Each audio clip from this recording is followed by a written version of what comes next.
On February 8th, 1250 AD, 15,000 Crusaders charged into Al-Mansura castle.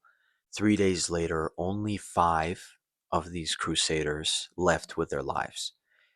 This is the story of the Battle of Al-Mansura Fortress, the battle that completely annihilated the Crusader forces and forced an end to the Crusader era.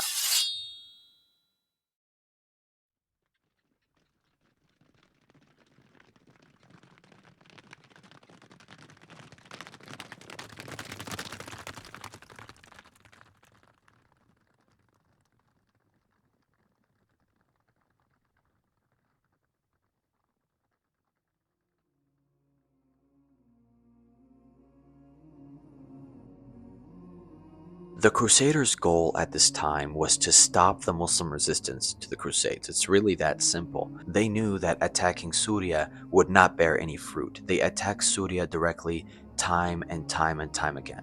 And so they decided to instead attack the supply line of the Muslim resistance in Egypt instead of attacking Syria. The French king launched his attack on the Egyptian coast, starting with the city of Damietta. When he reaches the gates of Damietta, he finds the castle completely empty, shields and swords scattered on the floor, and no soldiers in sight. The reason that Damietta was in such a state was because the country itself, Egypt, was in a state of disorder. There was a power transition between the Mamluks and the Ayyubids at this time, and so it was a bit of an awkward phase, and not everything was consolidated. However, by the time the Crusaders reached further south, this would change. Regardless, the Crusaders' confidence was bolstered by this empty castle, and they incorrectly assumed that as long as they continued marching south, the Muslims would continue running. And so the Crusaders do just that. They continue marching south for months and months and months at a time, getting harassed and attacked constantly. Now, King Louis was familiar with these attacks from the Battle of Hattin. He remembered that the Muslims used these attacks to lure out parts of the Crusader army and pick them off one at a time. And so he ordered his men not to retaliate and to stay within their lines, which only built the resentment. The Crusaders reach a point in the Nile River where they would have to cross in order to reach Al Mansura castle. And so King Louis does what every intelligent person does in every horror movie: he splits his forces into two.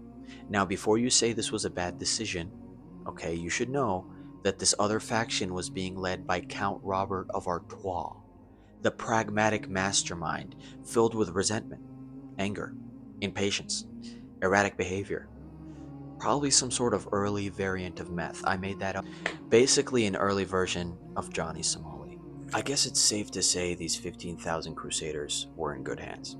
Now, I've spoken at length about the Crusader forces, and I think it's really important to mention the Muslim army that was gathering in Egypt at the time around this new guy named Baybars. Baybars was an extremely talented soldier and a very good tactician.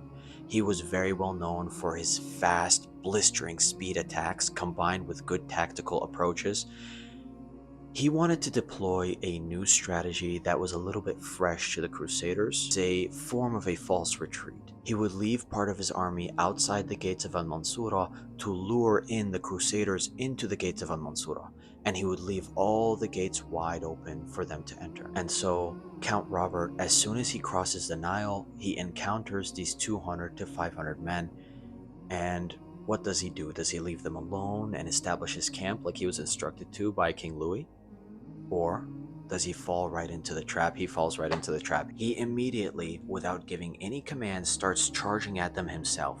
And his men, not knowing what to do and not wanting to be left behind, followed their commander in pursuit of these few hundred Muslim soldiers, all of them charging directly into the gates of Al Mansura. And as soon as the last crusader broke through the walls of Al Mansura, Baybars ordered the gates to be shut.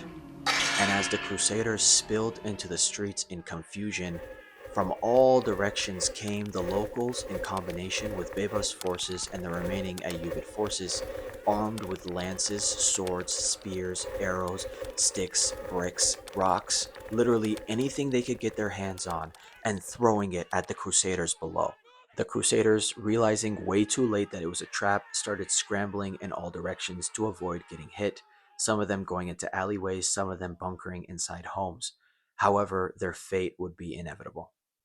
Count Robert himself was found bunkered inside a local's home, and him and all of his men were annihilated. Meanwhile, while the Crusaders are getting chewed up in the walls of Al Mansura, King Louis reaches the banks of the Nile and realizes that nobody's there. His biggest fears are confirmed when 5 Crusaders somehow make it back out of the walls of Al Mansura.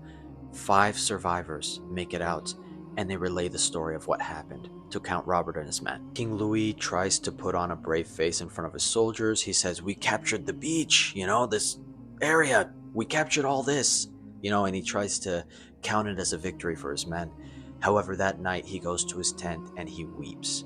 And I personally think that the reason that he got sick closely following this battle is because of the tragedy of it. He was also walking through the Nile River for months and months at a time, so there could be other factors. However, I think the fact that he got sick right after this battle sort of suggests that it was traumatic enough to cause it. King Louis tries to negotiate his small beach area with the Muslim forces, who completely reject his proposal. And so King Louis, still trying to make it seem as if he won, he sends rumors to Europe that he's captured the Emir of Egypt. It's been a complete victory and a complete defeat for the Muslim forces.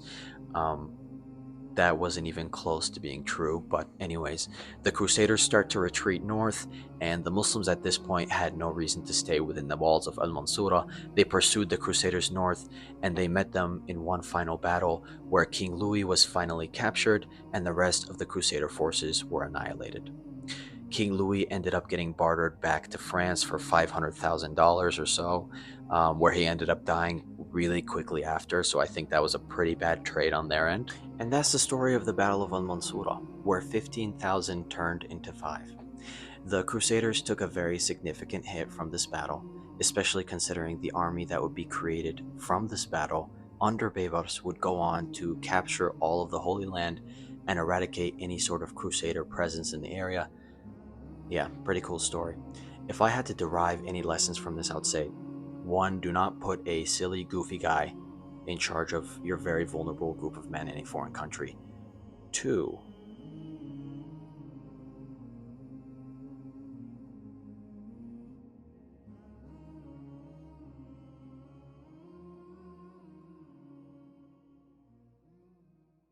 but yeah,